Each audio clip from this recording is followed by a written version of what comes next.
As always, make sure to subscribe to our YouTube channel. I mentioned this is gonna be a 7-part series running from July 18th to August 29th every Friday. Have those notifications on to make sure you don't miss our videos each week and the educational content that we're looking to bring to you.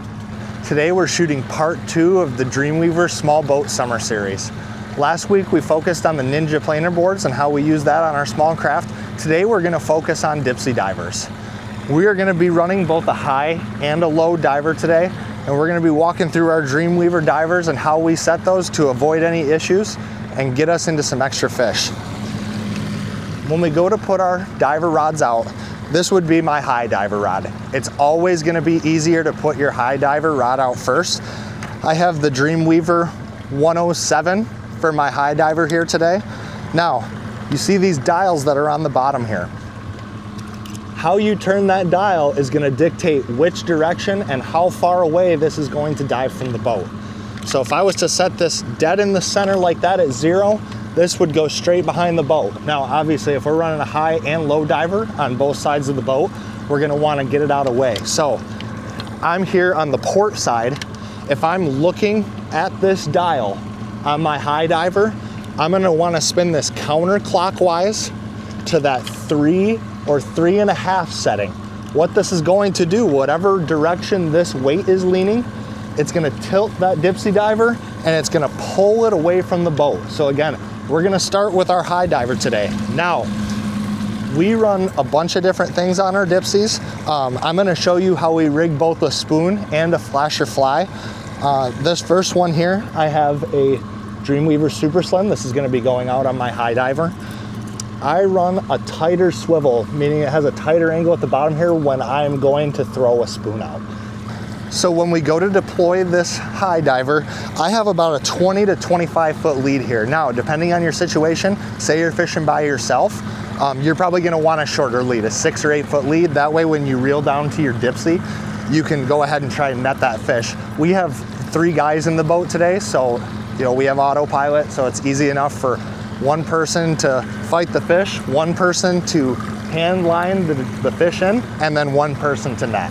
So again, even with my downriggers out, just like this, I can go ahead and deploy this right behind the boat, go ahead and give it a toss.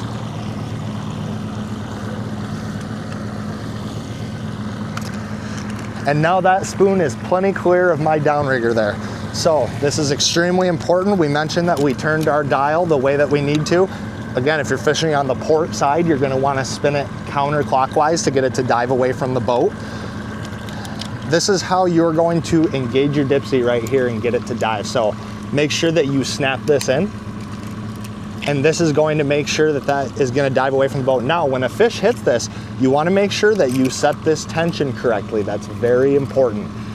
You can adjust it with this little screw right here. You want it tight enough that it's gonna stay locked in while you're trolling, but not too tight that when a fish pulls it, you want this to release.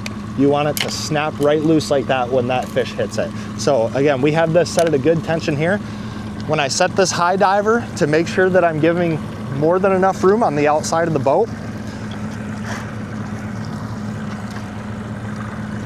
I'm gonna make sure to reset my line counter. That's extremely important. If I don't reset this line counter, I'm not gonna know exactly what depth that my Dipsy is. And obviously we wanna know right where our lures are or as close as we can get to make sure that we're targeting the depth that we want to if we're trying to find a thermocline, keep it off bottom, whatever it may be. So I'm gonna go ahead and open this up with the clicker off. I'm just gonna give this a nice flip. Outside there, and I'm gonna hold the tension on my thumb just like that. Now I can start to let this out. You can see I'm getting out to 10, 12 feet. Now with these high divers, normally you're gonna wanna get it out at least 30 or 40 feet before you'd go to close it and start to deploy your low diver. You can turn your clicker on, loosen up your drag, and you can let it kind of slowly tick out. But again, for now, I'm gonna go ahead and give this a nice little bit to spool out here. I'm to 30 feet there. I'll go ahead and try, I'm gonna close this, turn my clicker on, loosen my drag right up. And now you can see, I can set this right in the rod holder. And I'm just gonna give it this slow creep. just like this. Let this go out. I'm gonna set this back at about 100. Right now I'm at 38 feet. But what that's gonna do, you know, first thing in the morning, or say you're in a tournament, you're definitely gonna wanna get these lines out as fast as possible. If you're not comfortable trying to set both Dipsys out at the same time, just be patient, and you can go ahead and let that set wherever you wanna get to before you go to set your low diver. But again, we do this quite a bit. We don't want this thing absolutely screaming back while we're setting the low. If you let it click out too quickly, it's gonna drop back behind the boat and you might get tangled into your low diver. Now, here I have the old reliable Green Jeans Dreamweaver Spin Doctor with a fly on it. When I'm running a flasher, I want a much more open swivel on this end. And you always wanna make sure that you have a ball bearing swivel there. You definitely don't want your standard snap swivel. This thing's gonna be spinning all over in the water. You don't wanna get line twist going on there. So again, while this high diver's creeping out, I'll go ahead and send this guy out here.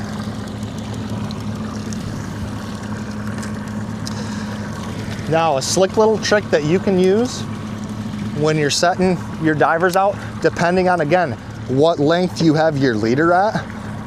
We use just a standard smaller ball bearing swivel, same one we use for a spoon, that we can clip to the end of our snubber or straight to the Dipsy, depending on if you're wanting to use a snubber or not. Now, everybody will have a different opinion on if you run a snubber or not. We personally, we don't run them on our high divers, and we do run them on our low divers. Again, we're salmon fishing, so I've got a good 20, 25 foot lead here. Same deal. Now, again, I'm fishing on the port side here. I am not gonna wanna spin this low diver all the way out to 2 or 3, otherwise you're gonna get that Dipsy pretty close to that high diver. I set it at a 1, maybe a 1.5 setting when I have a downrigger cable down. So again, I've got that set now. I have the tension set properly, where when a fish pulls on that, that should release, but it's tight enough that it's not gonna snap out on its own with the tension of trying to troll. So while this low diver's going out, or excuse me, this high diver's going out, this is back to 70 now. When I put this low diver out, I really wanna creep this out. So I'm gonna put this a little closer to the downrigger here. And the same thing, I'm just gonna kind of thumb this out. Again, kind of an ideal situation. I'm gonna probably wanna get this 20 or 30 feet back before I go to set this in the rod holder and let it creep itself out. Again, making sure that we're resetting our line counter. We know exactly what depth that we're fishing. I've got it out to 20 here now. I should be able to turn this clicker on, set it in the rod holder, loosen that drag up, maybe open it up to unstick that bail. And again, now you can see, I can let both of my divers out at the same time, doing it this way to get to the depth that we want. This high diver is almost where it needs to be. It's at about 90. Again, I want to creep these out kind of slow. I loosen this low diver up just a little bit, but we don't want to let this low diver go out too fast, because then you're going to risk getting it into your downrigger ball, especially if your downrigger cable is up quite a bit. Now we've got this 50 or 60 feet down, so it shouldn't cause us too much trouble for now. But one other little slick trick we like to use here, when we're putting our high diver out, we raise this ratcheting rod holder up just 1 tick. Now when we're fishing, normally we'll put them even together and let them go out and do it that way. But one thing you'll notice pretty obviously is we have 2 different length rods on our high and our low diver. So our high diver, we have a 10-foot rod, and our low diver, we have an 8.5-foot rod. Just that 1.5 or 1 foot separation, depending on what rod you're using, is gonna make a huge difference to really make sure you're keeping those Dipsies away from each other. So now this high diver, we got it at 102. I'm gonna reset my drag appropriately, drop it back into the slot there so it's parallel with this low diver, and we're good to go. Now, you might notice that my low diver, the rod tip is all the way in the water. That is not a problem. In fact, we prefer to run our low divers what we call swimming that tip a little bit. Letting that out. We're at almost 40 on the low diver now. And give this another couple minutes. Now that we've got this high diver out, I can open this bail up if I want it. Again, if I'm in a tournament setting or if I'm doing something like that, I can let this out a little faster. Not too fast to where we're getting it into our downrigger. You can turn your clicker off if you're thumbing it out. That'll help save your clicker. You know, you use these reels for long enough, you'll wear those clickers out, especially when you get into August when you start really ripping into your big 4-year-olds, your 20, 25 pound fish. This is absolutely something that you want to avoid. Using that clicker as little as possible. So again, I'm going to keep letting this back. Just for the sake of this video, I'll put it back to 55 here to give you an idea. Go ahead and tighten my drag, reset it where it needs to go.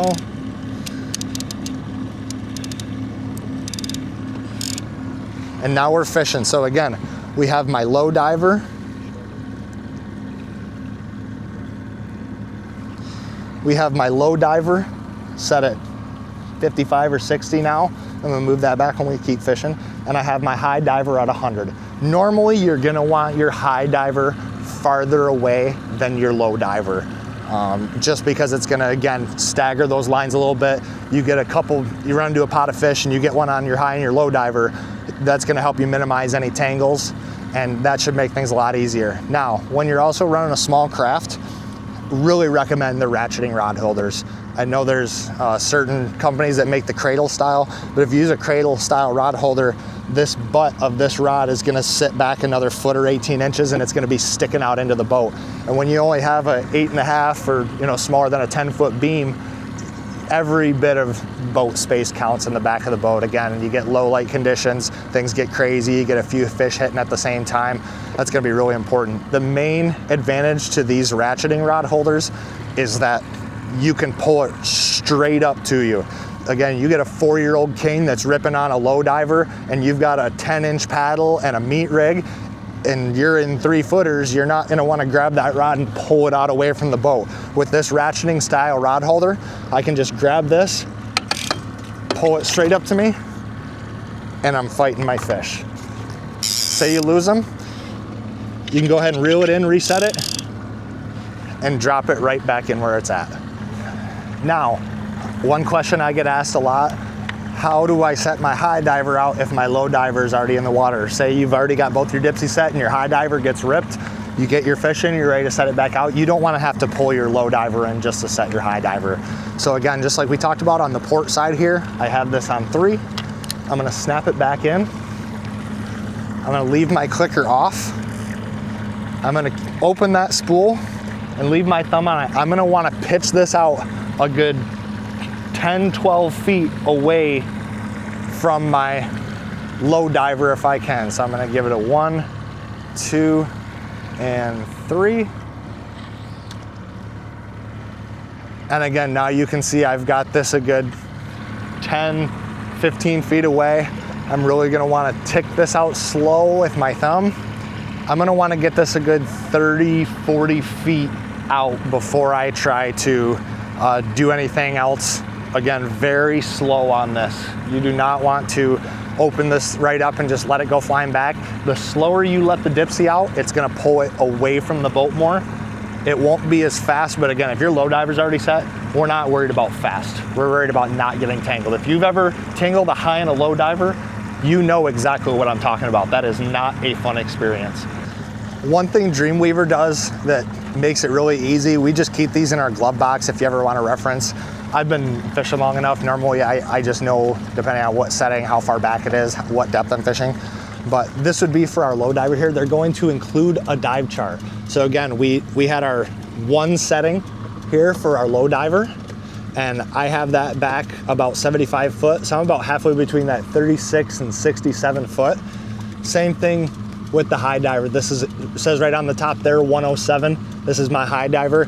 And so this will give you an idea if, again, if you have your probe down, your thermocline, you want to find exactly where you're fishing. These are included with every Dipsy package to make it nice and easy to know exactly where you're fishing and where your lures are going to be.